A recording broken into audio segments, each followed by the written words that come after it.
And we're back with another episode of Gladio Free Europe. I'm Liam, and I am joined today by Russian Sam.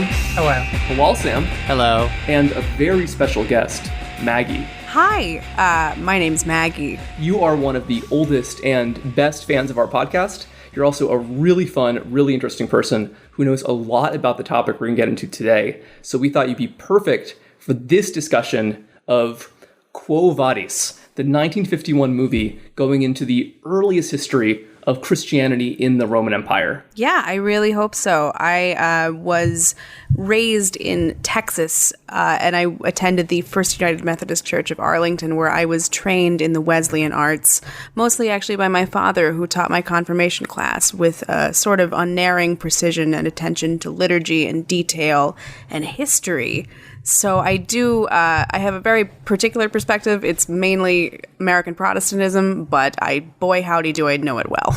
And that's perfect, because this movie is a Christian movie in a lot of respects. It's about Christianity in the Roman Empire, but I think it's most interesting because of what it says about the way that modern Christians, in particular 20th century American Protestants, thought about the earliest Christian past. Yeah, absolutely. There's a way in which Christians really do always feel connected to that earliest part of Christianity, and it shows through in all kinds of different ways at all kinds of different times, and nowhere more particular than right here. This is a pretty fun movie. Just saying this outright, I liked it. I think that a lot of these classic Hollywood sword and sandal epics are a little bit dry, but this one has a little bit more, I guess, humanity to it. The characters feel a little bit more real than in some of them, and the story's pretty exciting. It's definitely long, but I'm a fan. Yeah, it's almost 3 hours long. It's very hard to believe that there was a point when the American attention span could actually grasp that. Yeah, and no superheroes. Well, Jesus is a superhero, so... There were plenty of capes, though. That's true. There were a lot of capes, yeah. God, the costumes were really cool. Very gay, very fun. The sets are magnificent. Like, you're not going to see any of this stuff in today's Hollywood, unfortunately. Oh, yeah, no, it's, yeah, if it was, they're probably going to make a remake of this in the next 5-10 years, and it's going to be totally green screened. They'll get some TikTok star to play Lygia. Yeah, no. Yeah, there was a remake of Ben-Hur in, like, 5 years ago that totally tanked because they did that. Yeah. So in particular, the sword and sandal epic we're looking at today is Quo Vadis 1951. Sorry, Liam, that's actually Quo Vadis, if you want to have your Latin correct. Oh man, I'm getting crucified over here. Yeah, the was sounds kind of undignified, honestly. Wenny, weedy, weaky, yeah, it doesn't have the same ring to it. And I guess it's good you point that out, because part of what made this movie supposedly unique at the time was it was considered to be especially historically faithful.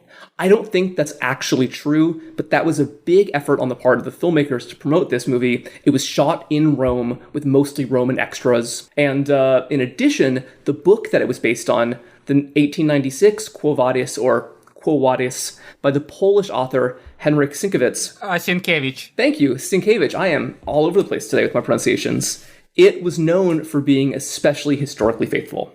It tells the story of a Roman centurion who falls in love with a Christian slave or hostage, who eventually falls in with the early Roman Christian community. Then they get tied up in the high politics of Nero's court. The fire of Rome happens, but Christianity at the end prevails. It's not a super original story. There's a lot of other sword and sandal Christian epics kind of like this, but I think it's a little more human and a little more professionally, or at least artistically produced than some other epics from the 30s, 40s, and 50s. What do the rest of you think? Are you fans? You liked Quo Vadis? Quo Vadis? I thought it was great. Yeah, I'm a fan. Kind of schlocky at times, a lot of romance, but we have to keep in mind that this was the 50s at a time when housewives could expect to get maybe one example of physical intimacy per year, so they really had to pack it on there, you know? I believe there are 4 different romance plots in this movie. Some of them more interesting than others. I thought it was really interesting. I thought some of the performances were just absolutely fantastic.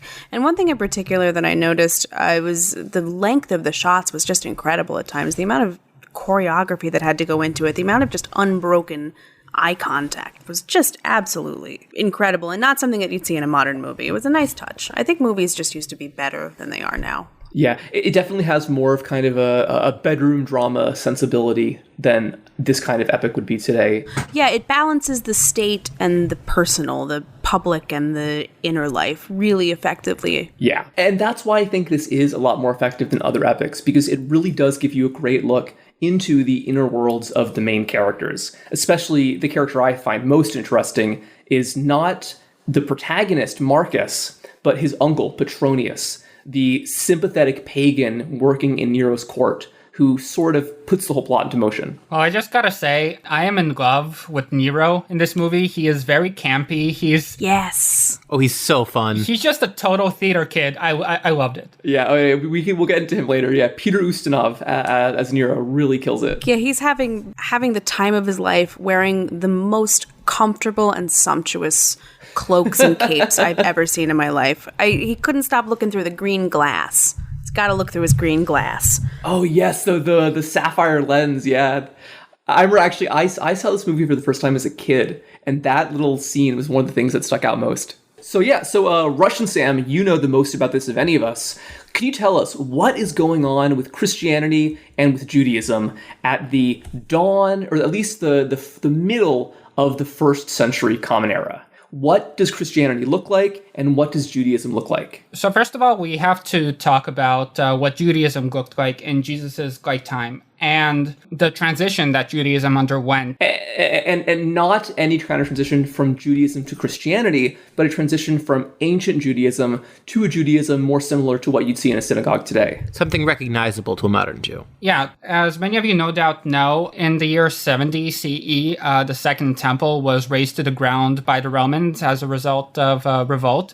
Right, that's after the Jewish War. Yes, exactly. And up until that point, the temple was really the focal point of Judaism. It was where you would go to get cleansed of your sins, to do sacrifices. So temple Judaism, it's very much focused on this one particular site. The physical location, right, yeah. Both of the Sams, you know a lot more about Jewish theology than I do. Do you think this is the destruction of the temple, is that part of why Jerusalem as a place and as an idea comes up so often, from what I understand, in modern Jewish worship? Well, Jerusalem was always a central part, really. Well, I mean, not always, but since the Kingdom of Judea, for sure, that's when the temple allegedly really became the focal point of worship, although there were still outliers. But after the Babylonian exile and the Jews were allowed to return to Canaan, Palestine, Israel, whatever you want to call it, with the reign of Cyrus the Great, that's when you have a Judaism that's closer to what we would recognize today, something that's actually monotheistic. As opposed to an earlier, more kind of traditionally Babylonian resembling polytheism. So just for the timeline here, so you'd say that around 500 BC-ish, you start seeing the beginnings of a temple Judaism that's somewhat recognizable to modern Judaism, but then around 70 CE, you start seeing a different kind of Judaism take shape. Is that right? I mean, 70 CE is sort of the turning point, but a lot of These were trends that were already starting. Yes, exactly. So the main thing being rabbis, for example. They seem to have been around for some time. It's hard to say for how long. They're constantly mentioned in the New Testament literature, but it wasn't really a formal designation. It was more of a, just like teachers. Yeah, I noticed that in the movie, in Quo Vadis, Paul describes himself as a rabbi. Yeah, actually, when I was growing up, whenever there's a bit in the New Testament when I believe Mary Magdalene encounters Jesus after he's died and she sees him resurrected for the first time, she says rabbi, and we always had that translated as teacher for us in church. Yeah, so again, rabbi only really starts to take on a more serious theological connotation after the destruction of the temple, when suddenly you can no longer practice Judaism as it had been practiced before, because there's no longer a temple. So it was really a choice between a reformation of the religion or death. And since we have Judaism today, you can tell that it was the path of reformation that really took hold. Yeah. So rabbinic Judaism is much more of a text-based religion, and that's not just the Tanakh, the Bible, but you also really need to understand the Talmud if you want to get serious about it. Hasidic Jews have this saying that basically says that the Bible is for children, and that you're supposed to really get a grip on the Talmud to really call yourself an educated Jew. Oh, for God's sake. So the Talmud, it consists of the Mishnah, the so-called oral Torah, which was not really compiled until the early 3rd century. But there had been some efforts to compile this oral Torah before the temple was actually destroyed, because at a certain point, if you don't have it down in writing, then it might get corrupted over time. So we better get on this. And I guess we should mention that the Talmud is often called the Babylonian Talmud because it really cohered not in the Roman Empire, where many Jews had previously lived, but in Babylon, which was part of the Persian Empire. Yeah, there's also Jerusalem Talmud, which is sort of an earlier redaction. The Babylonian Talmud is later, and that's the one that became the authoritative edition. But yeah, the second component of the Talmud is the Gemara, which is basically a commentary on the Mishnah. And the Babylonian Talmud was completed around the 6th century. In Persia, not in modern-day Iran, but in Iraq, which was controlled by Persia. Even keeping this in mind, Judaism really was not a monolith at all. The New Testament and the contemporary Greco-Roman sources speak of 3 main strains of Judaism. These were the Essenes, the Pharisees, and the Sadducees. The Pharisees, of course, make a big appearance in the New Testament. Yeah, so the Essenes, they were sort of these ascetic mystics. If you guys have heard about the Dead Sea Scrolls, this was the sect that wrote those texts down. I have an extract here from Pliny the Elder's Natural History, where he talks about the Essenes. On the west side of the Dead Sea, but out of range of the noxious exhalations of the coast, is the solitary tribe of the Essenes, which is remarkable beyond all other tribes in the whole world, as it has no women and has renounced all sexual desire, has no money, and has only palm trees for company. Day by day, the throng of refugees is recruited to an equal number by numerous accessions of persons tired of life and driven thither by the waves of fortune to adopt their manners. Thus, through thousands of ages, incredible to relate, a race in which no one is born lives on forever. So prolific for their advantage is other men's weariness of life. Yeah, so they were having fun in the desert, total sausage party, just reading texts all day and calling everyone else a heretic. It's funny how close this seems to, Christian monasticism. It's pretty funny. I hadn't realized this might be kind of part of the origin of that. So beyond the Essenes, what were the other Jewish sects at this time? So the next guys were the Pharisees. Those are the ones that everyone knows. Yeah, they basically became the foundation of post-temple Judaism. They were popular with the common people. Like, they had arisen from the Maccabean revolt because basically the official priestly class was too Hellenized for these people's likings. Too assimilated into Greek and Roman culture. Yeah, and so they just tried to do their own thing for a while. And as I said, they became the foundation of post-temple Judaism, although that's also kind of oversimplifying it a bit, but it'll have to do for now. I get the impression that in a lot of Christian sources, Maggie probably can come in here, the Pharisees get kind of a bad rep because they're seen as the establishment, basically, that Jesus was rebelling against. Yeah, they persecuted him. They always were asking him questions in the street, and he would use them as examples of things you shouldn't do. There's a particular instance in which he warns you against praying on the street, as the Pharisees do. Pray in your house instead, alone, where no one can hear you, because those are the purest prayers, rather than these public prayers that the Pharisees were doing. So would you say that Jesus was a facts and logic guy? I would say that Jesus did not care about your feelings one bit, indeed. Yeah, and finally you had the Sadducees, who were really the establishment. They were basically the priestly class. They rejected the oral Torah. This is in the temple period before the Pharisees took over. Yeah, exactly. Once the temple was demolished, it was pretty obvious that these guys didn't have a future. Oh, because if there's no temple, then there's no need for any temple priests. And of course, these are just like bird's eye view delineations. First century Judea would have been teeming with tons of prophets who were analogous to Jesus. And it's also likely that there were a bunch of folk Jewish practices which would have differed from the official stuff, because that's always how this works. And Josephus, who was the other major source for this period, also talks about the so-called zealots, the Sikarim. Right, that's where Sicario comes from. Oh, that's where that word comes from. I never realized that. That's so cool. Yeah, but as far as I understand it, this might not have been a separate sect per se, but rather just the people who were clamoring to overthrow Roman rule, like the revolutionaries, quote unquote. But going back to prophets, just look at John the Baptist, who really prefigured Jesus in a lot of ways. He was Jesus's cousin. And that's such an interesting part of the Bible, the fact that even though Jesus is, the Son of God, he's the Messiah, he still has a figure who comes before him, who baptizes him, which is a really kind of interesting touch that seems to speak to a broader theological, spiritual world of first century Judea. Yeah, and I mean, the Christians even now see a lot of the one big strain in Christian theology is the idea that the New Testament is really just a fulfillment of the Old Testament. So it's a thing called prefiguration.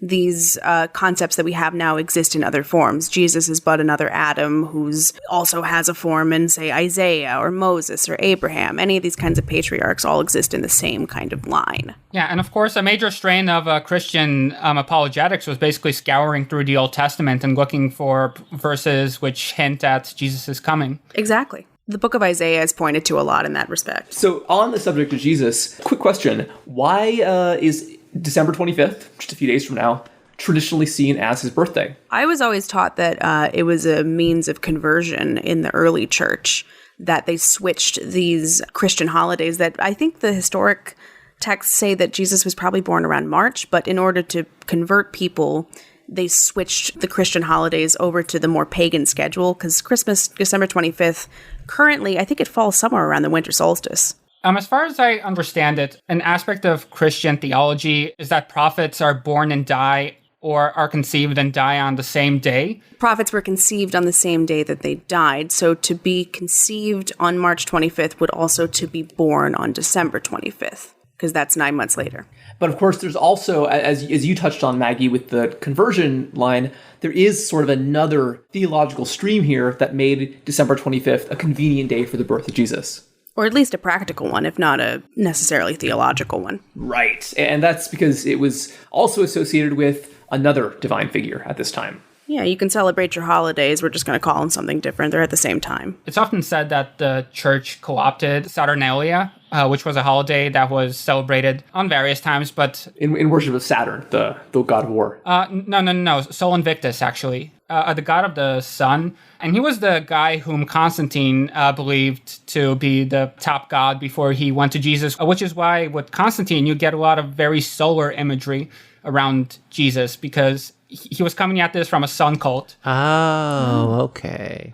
It's often said that the church basically co-opted Saturnalia because this was something that people were celebrating and they were trying to, say, how do you do, fellow kids? But it seems far more likely that Christians were already celebrating Saturnalia and conflating it with Jesus's birthday, because it's the winter solstice. It's symbolically important in the first place. And also it's just time to have fun and enjoy yourself. So basically what more modern scholarship seems to say is that first the Christians started celebrating this holiday because this was their culture and something that they were used to. And then later the church sort of accepted it rather than it being imposed from the top, because bishops didn't really have that much power until Christianity would have been institutionalized with the reign of Constantine and after. Right, so back to Jesus himself. You guys know the basic story. He was born in a manger in Bethlehem, and as Joseph and Mary, Joseph being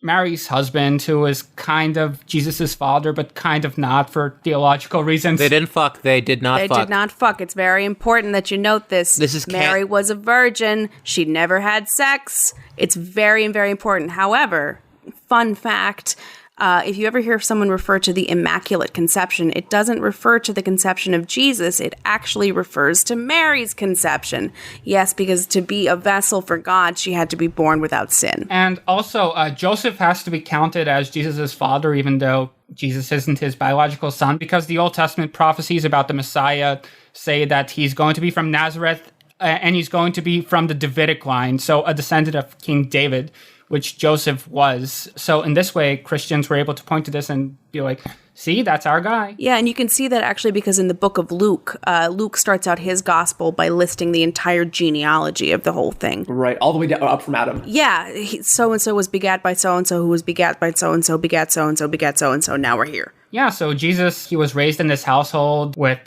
his parents and a bunch of siblings. So yes, Jesus, he's born, he starts preaching, he has a brother who becomes this revolutionary in China 2,000 years later, and he also starts collecting these apostles, and two of these apostles are probably the most famous in popular culture and are very important to this movie, Quo Vadis. Yeah, but first, Maggie, could you please give us a rundown of Jesus's career? Well, a lot of stuff happened in not a whole lot of time.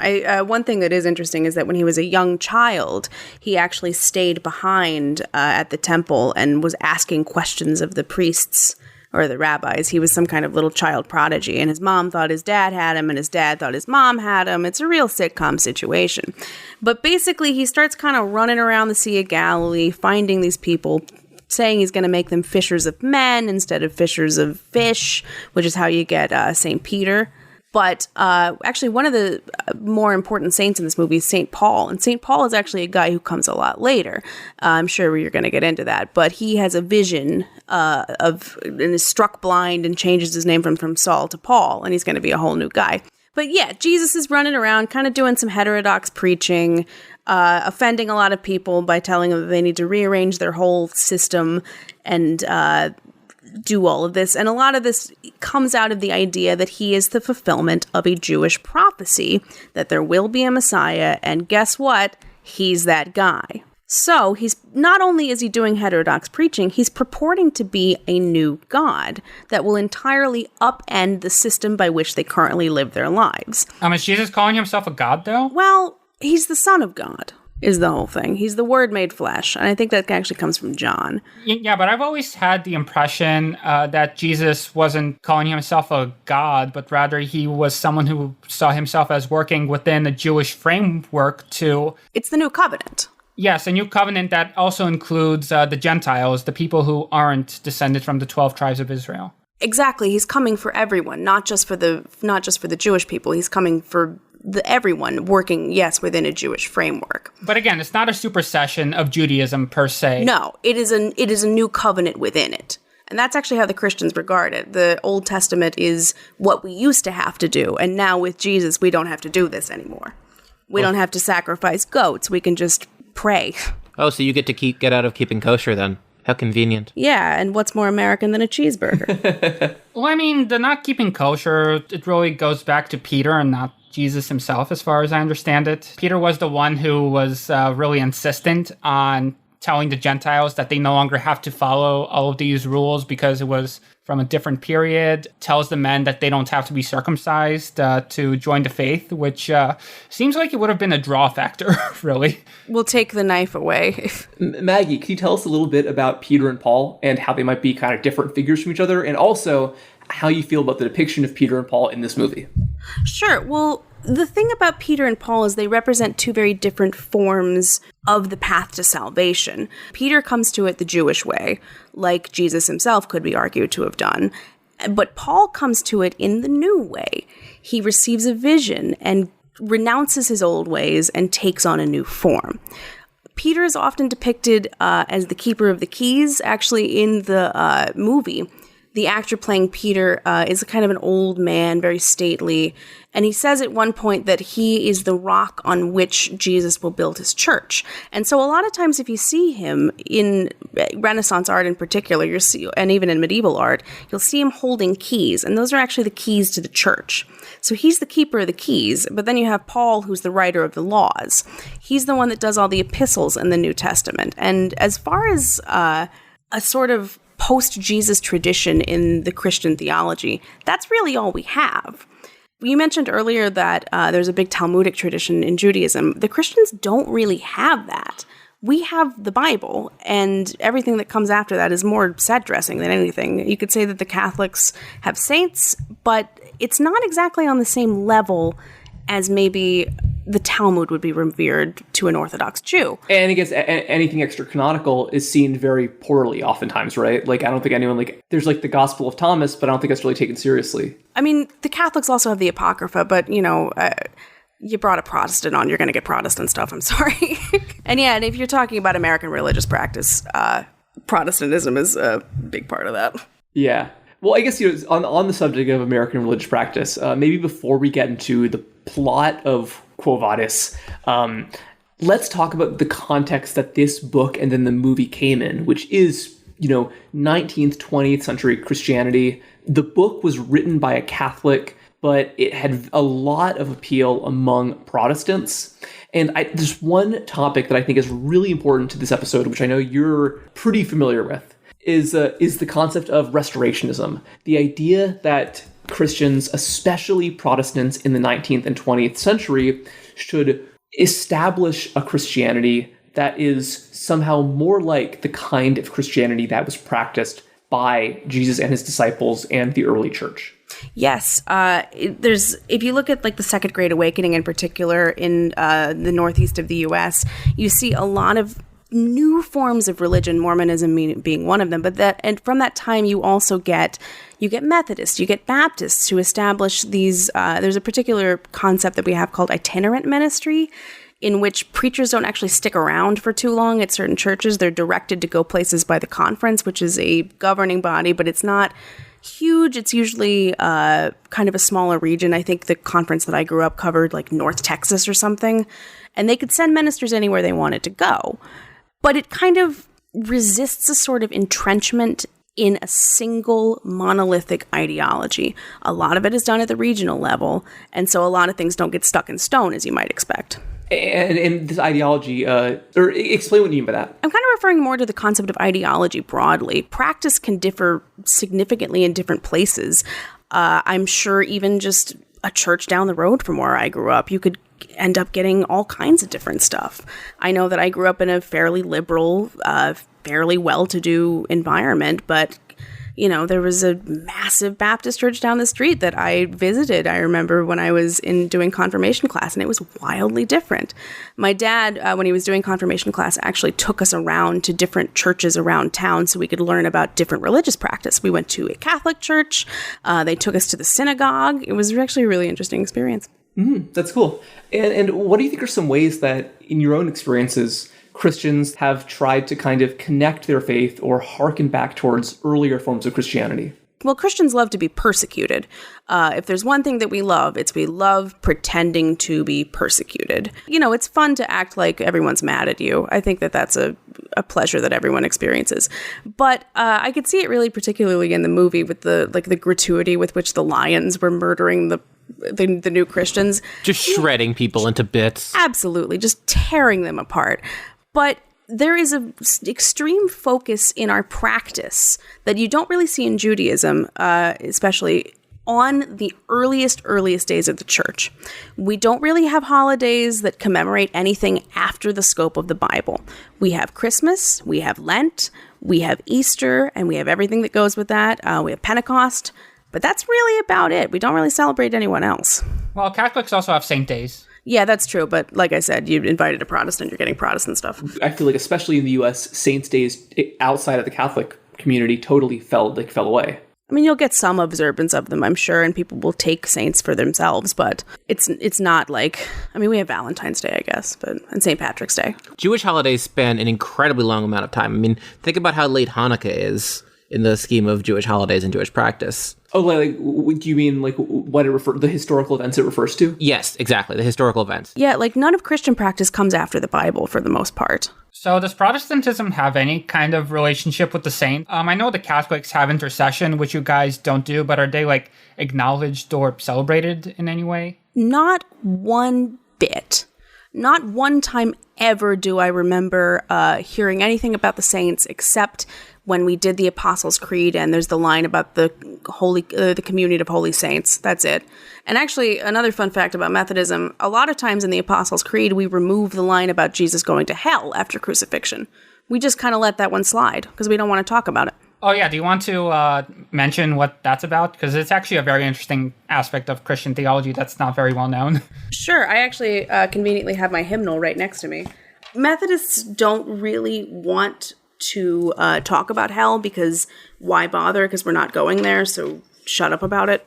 I don't want to answer any questions about it, Maggie. Stop asking questions about hell. You know, but that's the thing. There is an incredible assurance in Protestant practice that we're going to heaven because all you have to do is ask Jesus for forgiveness. Literally, I was taught that once you've asked Jesus into your heart, he lives there. That's it. He lives there. He's there. He's not going away, and you can't make him go away. So as long as you ask for forgiveness, your sins are absolved. And yeah, I think we should mention that just the concept of Jesus being in your heart is a pretty important part of this movie, there's a pretty kind of interesting conversation about that, where Marcus, the protagonist, the Roman soldier, he's really offended when his beloved, who's a Christian, Lygia, says that she has this man in her heart. And he says that, oh, you get him out of there. I want your heart to be only for me. But it's the exact same thing that saves him at the arena. He's able to break free because he has Jesus in his heart. And you can actually see it as well. The prayer that Lygia does to God is so extremely conversational without any kind of ritual whatsoever. It felt like exactly as I was taught to pray. Because I was always taught that, like, Jesus is your friend, so just kind of have a conversation with him like you'd have a conversation with a friend of yours if you've had a bad day today at work, which every time I tell any other person who was raised in any kind of religious tradition other than mine about that, their heads explode. Yeah, I was not raised in a religious household at all. My parents are both Jewish, and my mom was actually, did go to synagogue every week, and that kind of thing is just baffling to her. Because God is not your friend in Judaism. He's more of a frenemy, I'd say. Yeah, that's a good way to put it. No, God is someone you should be afraid of and who you should be fasting for, and... Not necessarily. I mean, the Talmud is full of stories of people, like, defying God and questioning God without much consequence. Well, yeah, if you look at the folk tradition that goes in to these earliest texts, there is a more rebellious nature in some of these people, like Jacob. He's the one who wrestles with God. And there is a willingness also on the part of God to negotiate. If you look at Sodom and Gomorrah, he's negotiating. He's saying, if I find 10 men, will you save the city? And God says, sure. And then he says, if I find one man in the city, will you save it? He says, sure. It's less of a monolith. Jews love negotiating. Well, here's a question. So this movie and the book it's based on were both very, very popular among Protestants in particular. I assume it's probably because a lot of it is just this focus on the early church. But what's interesting is that the author of the original novel in 1895, Sienkiewicz, was himself a Catholic. Although, interestingly, actually, his family was of a Tatar Muslim origin if you go far enough back, which is kind of a cool little fun fact. Yeah, so I guess the Russians aren't the only Mongols. Also, not the only Slav involved in this production. Nero, of course, played by... Peter Ustinov.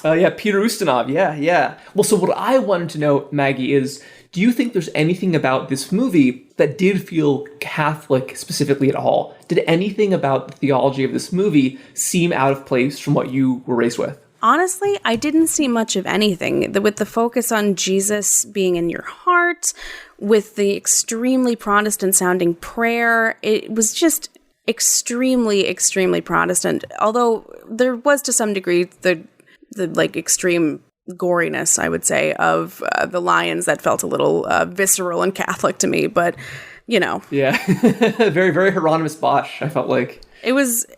I really applaud the actors who were willing to sacrifice themselves for the sake of this movie. I have a very poor understanding of the kind of Catholic Protestant theological divisions, but from what I understand, you mentioned the Apocrypha is primarily a Catholic thing, right? Yes, we don't recognize that at all. Right. So I guess one way that this could be considered kind of a Catholic story is that even though it's so appealing to Protestants, it is based off of the Acts of Peter, which from what I understand is not really observed, is not a text observed for Protestants. No, but we do know it happened.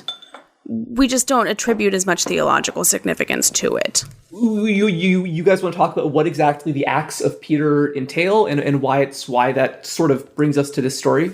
This is based on a famous story from chapter 35 of the Acts of Peter. There's an arrest warrant out for Peter, and he's told by his fellow Christians that he needs to flee Rome. And as he escapes the city, he sees a vision of Jesus carrying the cross towards Rome. And as he went forth out of the city, he saw the Lord entering into Rome. And when he saw him, he said, Lord, Quo Vadis, where are you going? And the Lord said unto him, I go into Rome to be crucified. And Peter said unto him, Lord, art thou being crucified again? He said unto him, Yes, Peter, I am being crucified again. And Peter came to himself. And having beheld the Lord ascending up into heaven, he returned to Rome, rejoicing and glorifying the Lord.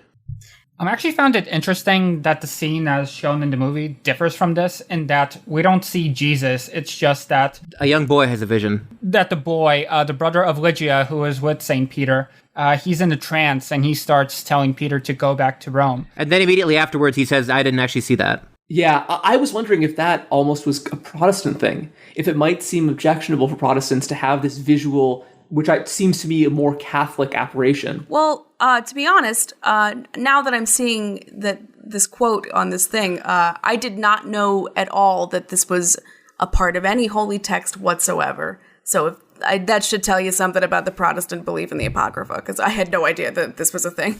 I saw that in the movie and I was like, wow, okay, a scene in a movie. I had no recognition. It's just you see the light and you hear him saying what he thinks the Lord wants him to do, and that's kind of it. There's no visual besides that light. Who are you going to cast for Jesus is the question. Well, funny you should ask, because this was a kind of a golden age for Jesus movies. And a lot of them from the 30s, 40s, 50s did cast a lot of kind of well-known actors as Jesus.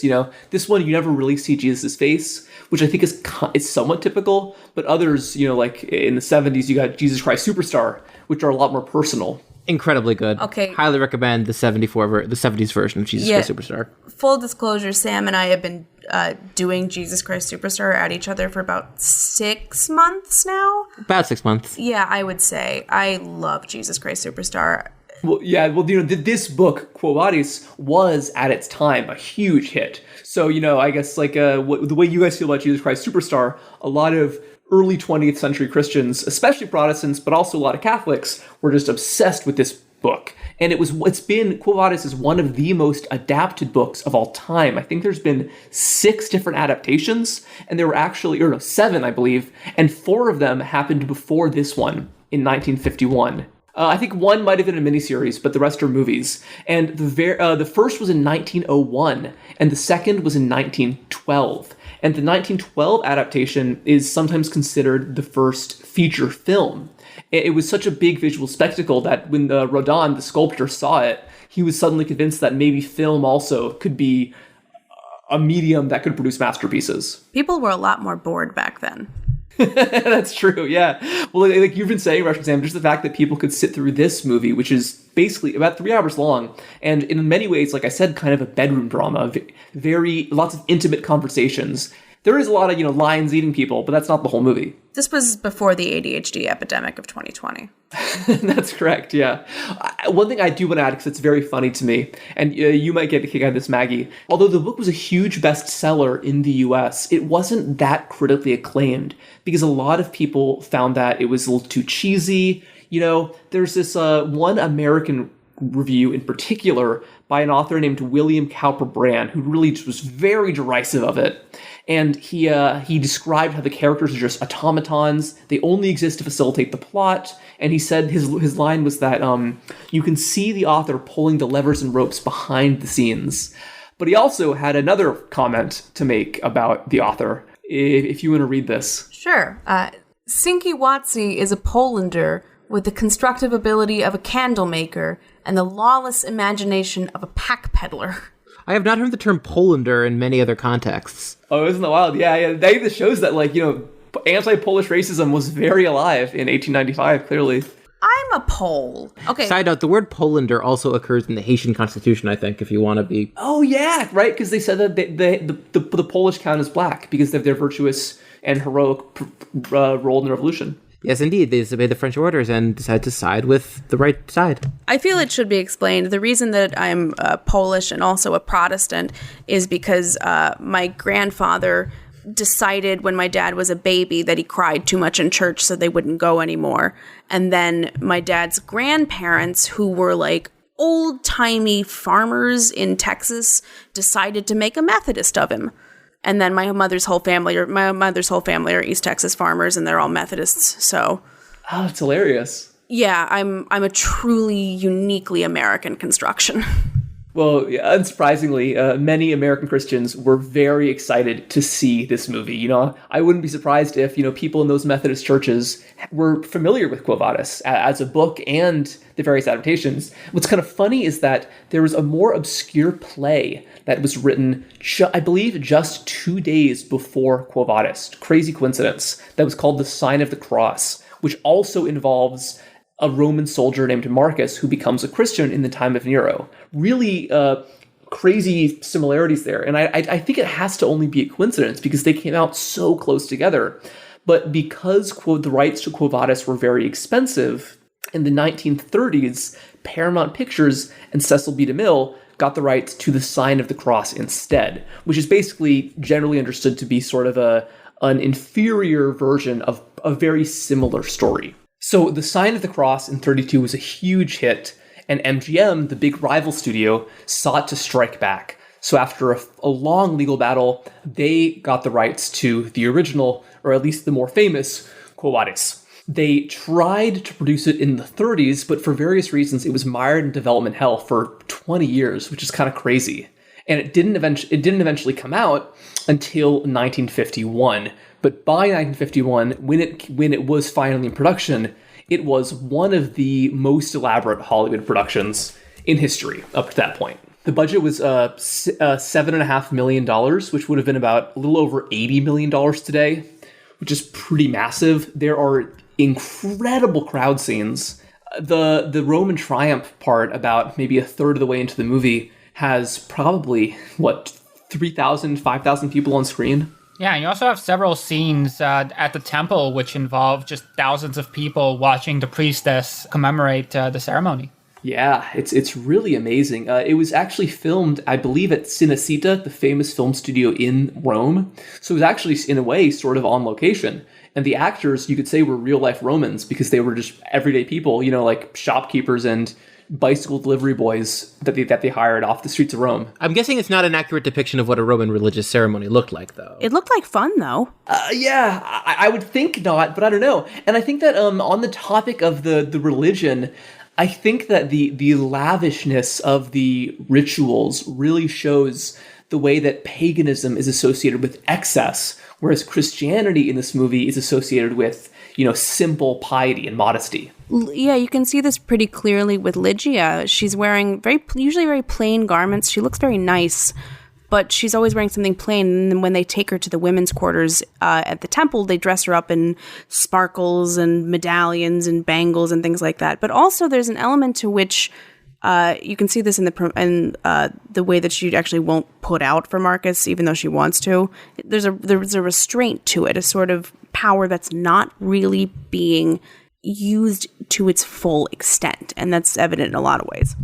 And I think that this kind of juxtaposition of, pagan excess versus Christian moderation really seems to be a huge part of this movie. But what's especially interesting, and I think this is present in the source material, is that even though this is a Christian story that triumphs the early history of Christianity, paganism isn't necessarily seen as evil. It's just a different, somewhat inferior framework. But it's also, in a sense, I think, kind of sympathetic. Yeah, no, they're not doing human sacrifices or anything truly horrific, and they are sacrificing people to lions, but not to the gods or anything. Yeah, not yeah. It's a punishment, not like a true sacrifice. And I think in general, it's a really interesting and I would say almost respectful depiction of this ancient non-Christian past. Yeah, I would argue that a lot of the really evil stuff, the sacrifices and the excess, is not so much a reflection of paganism as much as it is a reflection of an autocratic state in Nero. Yeah, a really depraved society, which the film goes out of its way from the beginning to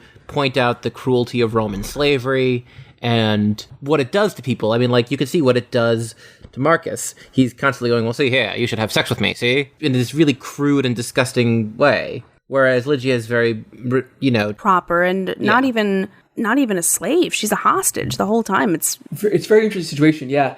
One thing that I think is interesting is that Marcus, the protagonist, he's outside of Nero, he's one of the worst pagans in the movie because he's basically just nothing but a complete horn dog. His only motivation, it seems like, is to get laid for the entire first half of the movie. Well, he's been in battle a long time, of course. But it's lust and bloodlust. That's really all he cares about, it seems like. It's an unrestrained masculinity that doesn't actually really find its footing in court either. When he speaks plainly, when he says Nero's killed his wife and mother, he's told to actually literally calm down with the proletarian speak and switch back to something more genteel. And he's told that by probably the most interesting character in the movie, who is his uncle, Petronius. Thank you, Petronius. If Marcus is the sinful pagan who must be redeemed by Christ, I get the impression that Petronius is a virtuous pagan who, even though he never becomes a Christian, he is a somewhat heroic character in his own way, in his own pagan way. He's the sacrifice. And he's not unsympathetic to Christianity. No, not at all.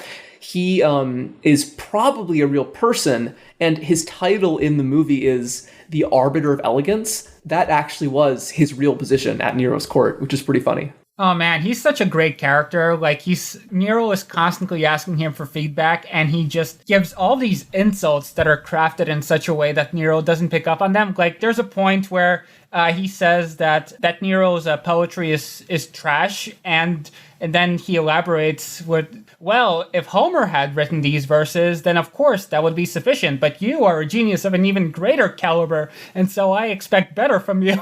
Yeah, to the point that it all builds into that great joke at the end, where Nero's like, oh, but he always loved my poetry. Let's read his last letter. And then he just goes, fuck.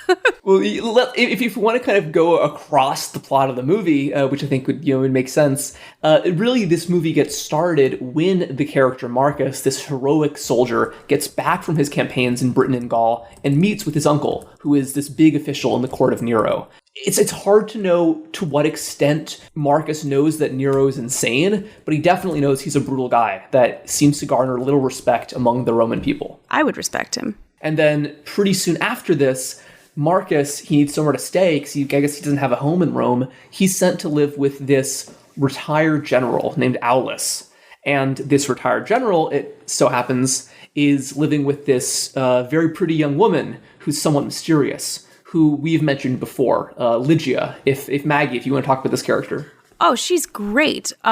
She is a hostage from Lygia, but she prefers not to be called by her own name. She prefers to be called by the name of her people.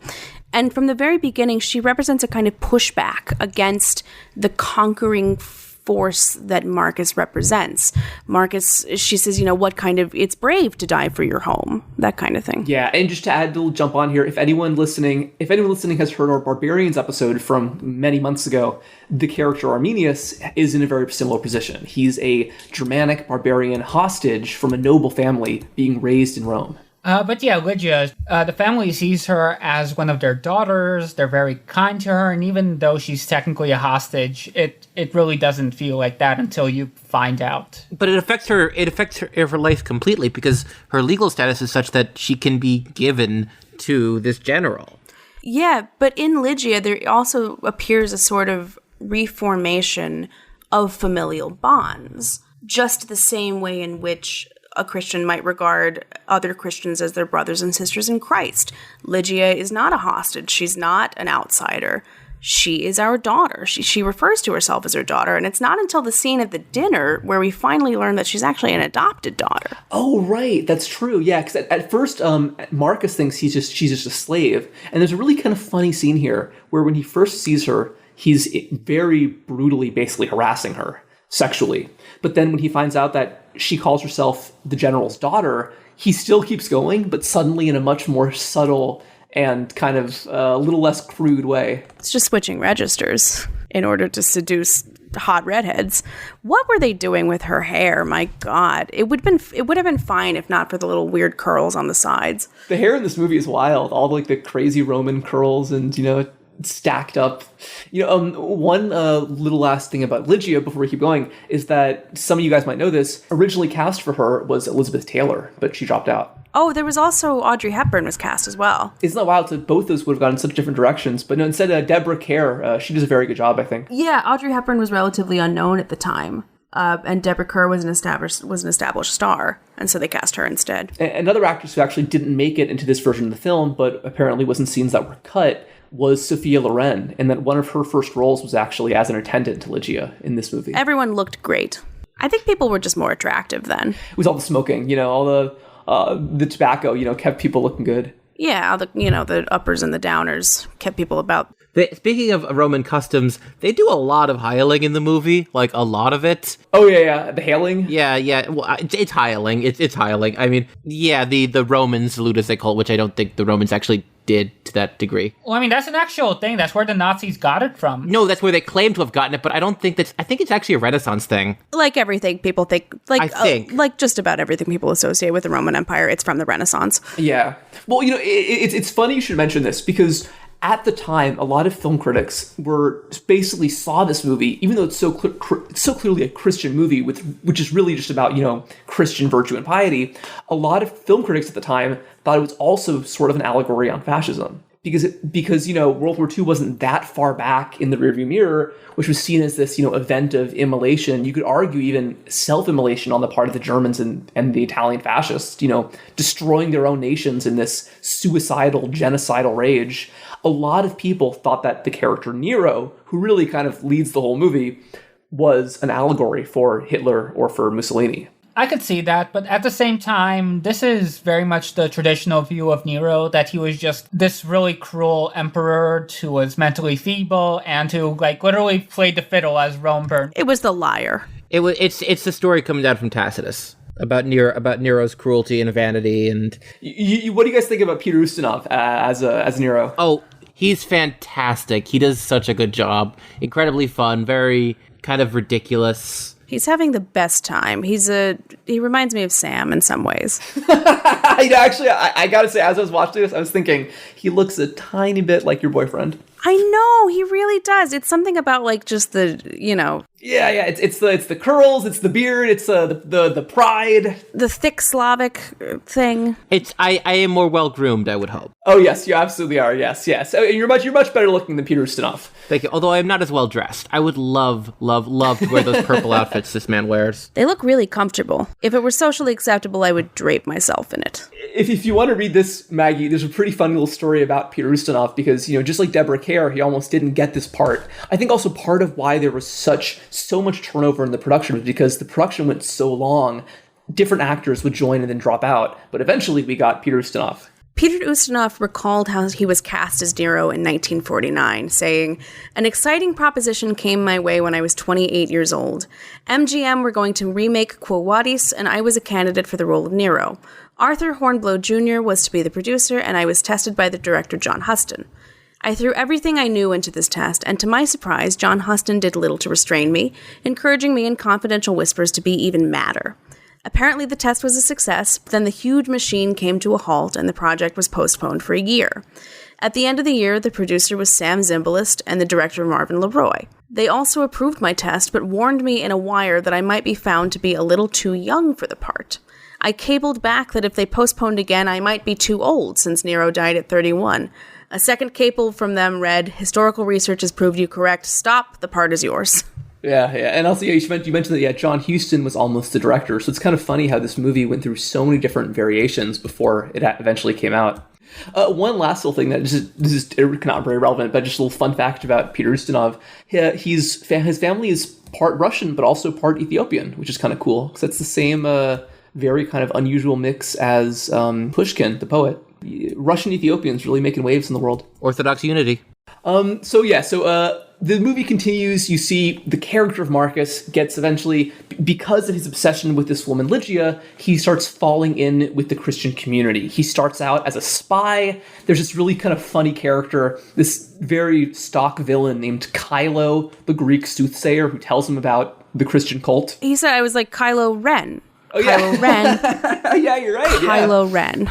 And but this Kylo, who is much less attractive, I would say, than Kylo Ren, he leads them to this Christian cult ceremony, with a very kind of small little service where we've already met Paul, but now we meet Peter, giving his interpretation of the Sermon on the Mount. But then it all kind of falls apart when they find out that Marcus is there secretly, and a fight breaks out, and his slave gets killed by a Christian slave, but then he is actually brought to safety. Instead of being killed by the Christians, they forgive him for infiltrating their meeting. Yeah, and it should be noted that he was there in the first place because Nero had basically given him the rights to Lygia, who as a hostage could be given away. Right. And they say, because even though Lygia is not a slave, they mention that she is a ward of the state. And therefore, because Nero is the head of the state, he can determine what happens to her. And so Marcus tries to kidnap her. She runs away, and she only turns up at this Christian ceremony, which is why Marcus was there in the first place. No, yeah. No, yeah. Marcus is not the best guy at the start of this movie. Not a great human. It's really funny to watch him running around while everyone is just so genteel with their transatlantic accents, and he just sounds like John Wayne. And absolutely. And then we mentioned before there's kind of the banquet orgy scene that happens before Lygia runs away, and that's where those ruby sapphire lenses come in. And we see that Nero is so bored of the world that not even looking at his court through a gem lens will make him entertained. He's fried his serotonin receptors. Yeah.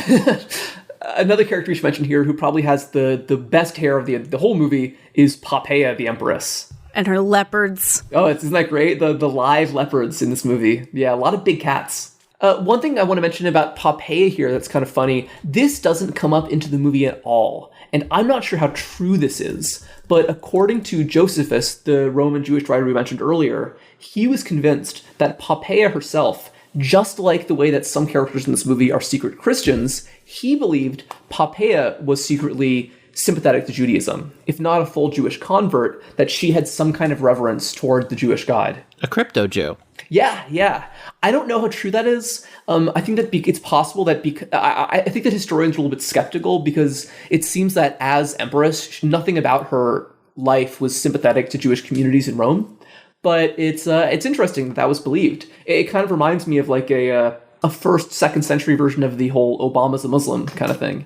Or Melania's on our side. Yeah. Secret Muslim Obama or secret liberal Melania. Yeah, either one. The most important thing about Poppaea in this movie is that she, just as Marcus is obsessed with Lygia, she is obsessed with Marcus. And because she finds out that Lygia is a Christian, out of spite and scorn, she decides that she has to punish the Christian people. Yeah, and so she starts whispering in Nero's ear that the Christians are subversive, that they want to overthrow the emperor, and that they'd make an ideal target to scapegoat for the burning of Rome. Yeah. And around, we mentioned the burning of Rome. Throughout the whole movie, Nero is just so bored of Rome as it exists. He even starts planning on what can he do to recreate the city in his own image? How can he make Rome a more beautiful place, a more elegant place? And slowly, in no small part because of the Empress Poppaea, he decides that only through fire can they cleanse this filthy city and build it anew. It's not even like that. It's even more depraved. Basically, he wants to see the city burn so he can feel inspiration for his poetry. So you're saying that some men just want to watch the world burn? And so the movie really takes off around maybe halfway through when the burning of Rome happens. By now, Marcus has started to warm a bit to Christianity. He has that conversation with Lygia where he says she must take Christ out of her heart, but she strikes back and says that instead she wants Christ to be in his heart too. The fire burns. He starts to sort of show his more heroic side as he leads civilians into the sewers. But the Poppaea's plan works, and the Christians begin to be blamed for it. Seems a little fruity for a man to let Jesus into his heart, you know? But he did it for pussy, so... One scene I think is kind of interesting is that as they're about to blame the Christians, Pretorius, who I guess knows by now that his nephew Marcus is sympathetic to Christianity, he tries to warn Nero against doing that. And the way he says it is that, they want to think you're a great emperor. What great emperor would blame some other people for his success? Instead, they'll be so proud that you took the initiative to burn this city. But instead, because of Poppaea's obsession with Marcus and her hatred for the Christian Lygia, she convinces him that they have to blame the Christians. Yeah, and when he's told that actually this is going to make you look like a villain, he says, no, don't worry, the Christians aren't going to matter. Just to pause the narrative for a second here, there's something that I find really interesting about this whole movie, which is the fact that Christians were a known community, apparently, in the first century, just 30 odd years after the death of Jesus. And it seems like that's true, because Tacitus, who was writing 50 years after this, he claims that the Christians really were blamed for the fire of Rome. And it's so interesting to me that just 30 years after the death of Jesus, Christianity had already been established in the heart of the Roman Empire. And that's just really kind of surprising and interesting to me. Well, it really goes back to these Jewish trade networks that were set up all over the Mediterranean. And And of course, this was before the Jewish-Christian divide really became hard as we're used to. Like, many Christians of this time believed themselves to be Jewish, and vice versa. Paul introduces himself as a Jew, first as a Jew and then as a Roman citizen. Yeah, a Christian is just a kind of Jew you can be. And he calls himself a rabbi. Right. Yeah, and that's in that context, even though it's unlikely to think that Empress Poppaea might have been a Jewish convert, it's not totally impossible that she would have a familiarity with Judaism. Because this was a world, and it seems like in the Roman Empire, especially as it went on, there was a popular interest in spirituality and religion, and that a lot of upper-class people, especially upper-class women, were very active in these personal, spiritual, philosophical circles. Especially with Christianity as a kind of... I mean, if you're thinking about the current strain of Christianity and my Protestant strain of Christianity, you're thinking about something extremely personal. You have a very personal relationship with God. You can see that in the scene where Lygia is praying. It is a conversation, a very intimate one, where she's doubting herself and she's saying, I don't know what came over me, my Lord. It's something that you as a woman in these times where you aren't necessarily allowed to practice publicly can experience. Although this is interesting to contrast it with the pagan priestess who does practice publicly. Would you guys want to read what we have from Tacitus from the year 116? Because I believe this might be the first non-Christian reference to Christianity. But all human efforts, all the lavish gifts of the emperor, and the propitiations of the gods did not banish the sinister belief that the conflagration was the result of an order.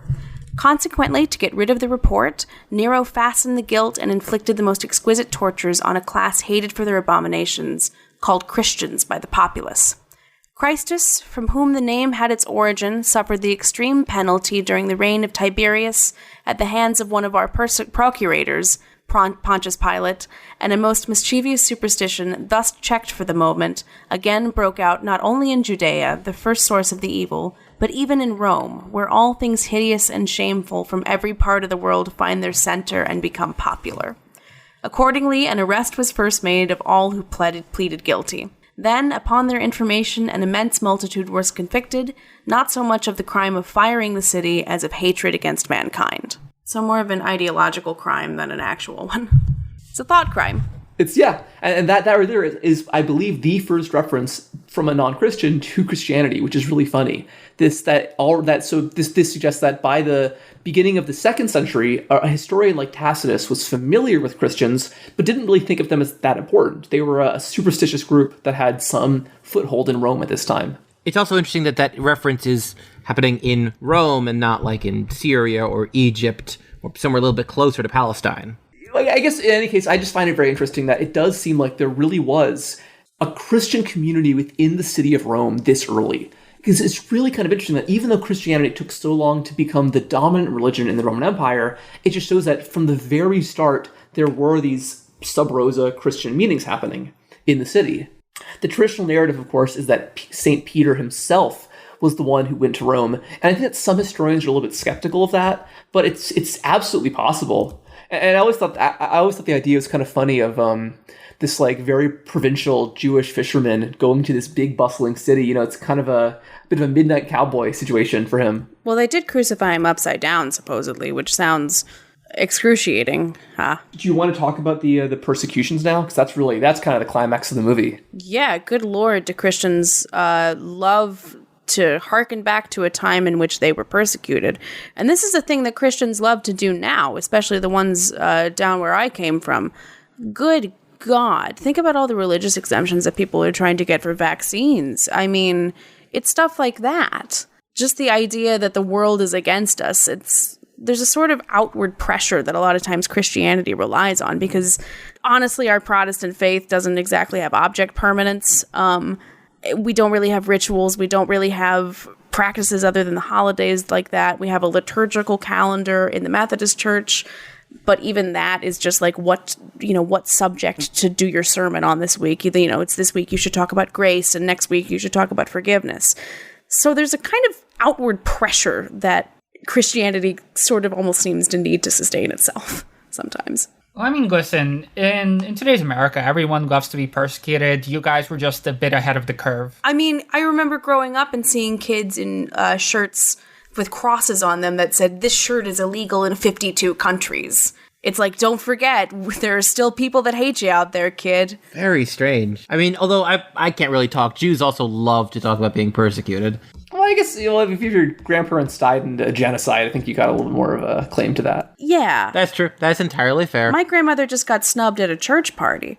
Well, that's also kind of the kind of interesting, the parallel with fascism. How, I think a kind of a common narrative after World War II was that, I don't know how much this comes into play with this movie, but the impression I get is that a lot of Germans and Italian people wanted to paint themselves as victims of the fascist regime, and even though I'm sure many, many Italians and ethnic Germans were persecuted by these regimes, this often might have been sort of used to cover up some complicity to some extent. Oh, absolutely. There are quite a lot of Germans who love to talk about the persecution of Christians under Nazi Germany, especially, which I mean, there was, a lot of people were sent to the camps, a lot of for religious reasons. That is definitely a thing, but it wasn't exactly the primary aim. Yeah, actually, what that reminds me of? Speaking back about the silent versions of this movie, I think in 1924, there was a German version starring Emil Jannings, the famous German actor who was the first person to win an Academy Award for Best Actor. He was one of the only German actors or filmmakers who didn't flee the country under Hitler. Instead, he chose to stay and had a career in the Nazi film industry, but then after the war, he made up this elaborate lie about how he was secretly funding the resistance the entire time. Oh, no, actually, I was with the resistance the whole time. It's very common. So you see that a lot in France as well, the Netherlands as well. Everyone loves to act like they would have helped Anne Frank and not turn her in. Yeah. For one little last World War II parallel, I think it's kind of interesting that the way that Nero is eventually ousted is basically the Nazi Valkyrie plot, except it succeeds. It's an officer's coup that Petronius takes part in, where all of these Roman officers get together to install Galba, the more stable general, instead of Nero. I mean, that's also what happened historically, but I could see why this movie would have so much appeal in a post-war setting when most American men had some experience in the war. Yeah, and the fact that it's filmed in Italy, I'm sure probably ties back into World War II, because there was such an interest in French and Italian culture after the wartime experience. All these Nebraska farm boys trying red wine for the first time. They really had this newfound appreciation for the Mediterranean. The other part of this is that I think a lot of Christians at the time could see this narrative as a means by which to act out a sort of alternative power to the walls closing in on them. They're seeing a totalizing state force that is making, as you see in the beginning of the movie, Marcus says that it makes slaves out of everyone. It is something that consumes and burns everything in its path. However, these early Christians aren't actually opposed to the idea of Rome as a state. You can see this when Marcus declares a new Roman emperor. You're right, he declares Galba a stable kind of guy. What it's really opposed to is this kind of autocrat in Nero. It's opposed to this totalizing force. The state and the Christians have the same goal, to remake the whole thing. The Christians just kind of have a different means by which they do it. That's a really interesting comparison. Yeah. And the kind of the Nero's, Nero's plans to cleanse the city of Rome by fire sort of exist as kind of a satanic parallel to the Christian end times. Sort of, but also the Christian end times involve fire just as much as that. The fiery, Pentecost is all about the fire coming down and inhabiting the new disciples who are now apostles. So now it's a righteous fire, not a heathen fire. Yeah.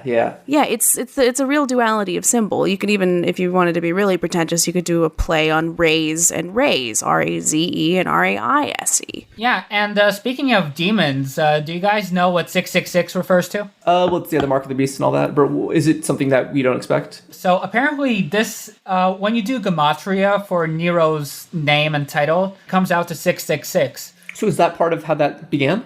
Yes, because Nero would have been like the big baddie of the Christians in the period when the gospel was being cemented and written, because this persecution was fresh on everyone's minds. So naturally, this monster who would try to pin this massive crime on the Christians, he must have been in league with the devil to try to stamp out God's word. Well, to keep on this thread about Nero and the Roman state, if you go back to what you were saying, Maggie, about the idea of the state encroaching in, or what about this movie do you think might resonate with American Christian fears of state power? Well, as you see a little bit later after this movie is made, the evangelical Christians have to find a way to assert themselves in government. Until really about the Reagan years, they pretty much stayed out of it. They entered with abortion.